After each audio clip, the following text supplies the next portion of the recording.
The House comes to question for oral answer. Question number 1, in the name of Dr. Jian. Thank you, Mr. Speaker. My question is to the Minister of Finance. Does he stand by his statement regarding the government's fiscal approach that we decided to support the most vulnerable, maintain benefits and focus on better public services rather than cut spending? The Honourable Bill English. Mr. Speaker, yes, and a measure of the reasonable effectiveness of that approach has been that in 2014-15 the government did achieve a surplus despite having a deficit at one stage of -9% of GDP. That means right across the public services we focused on the effectiveness of spending.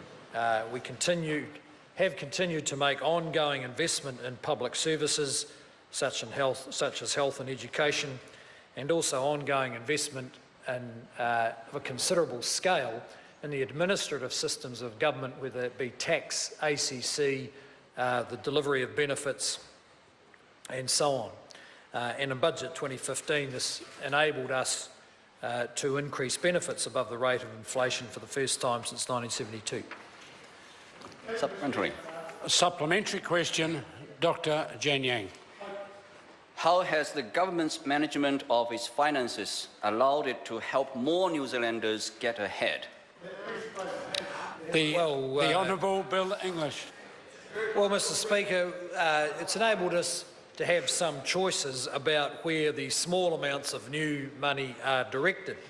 For instance, there's been an extension of free doctors' visits and prescriptions to children aged under 13. Paid parental leave has been extended. ACC levies have been reduced by $2 billion. We're increasing benefit payments, as I said, for the first time in 40 years, and the Home Start program has been taken up vigorously by young New Zealanders, particularly in provincial areas where it enables them to buy their own home. Order. Supplementary question, Dr. Jian.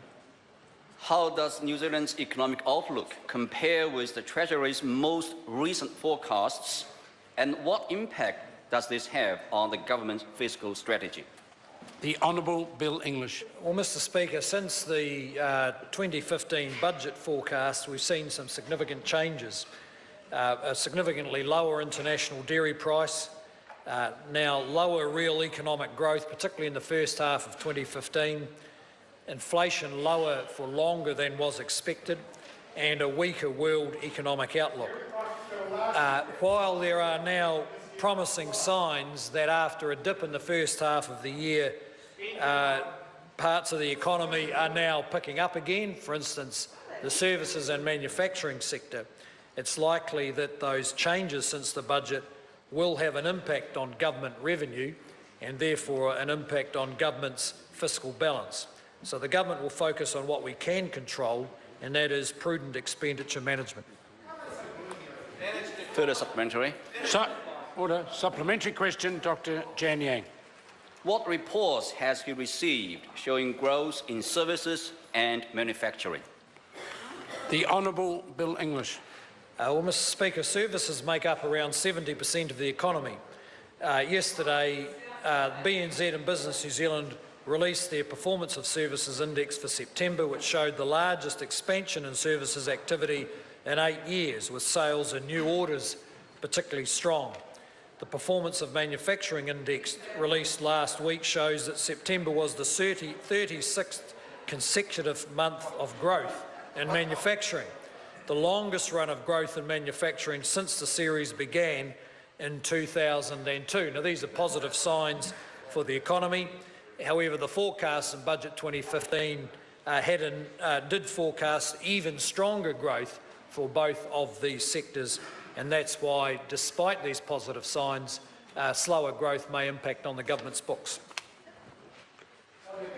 Supplementary question, the Right Honourable Winston Peters. Why did the Minister agree to the questioner's statement, quotes, rather than cut spending, end of quotes, when there have been in excess of 58 spending cuts, including cutting the funding contributions to the New Zealand Super Fund?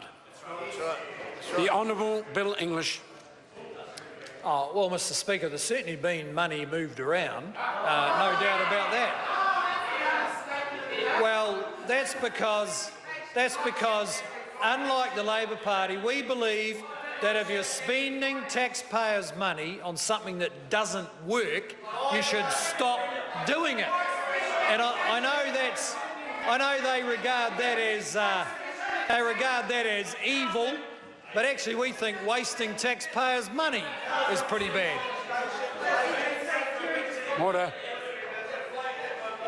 Order. Order. Question number 2, Andrew Little.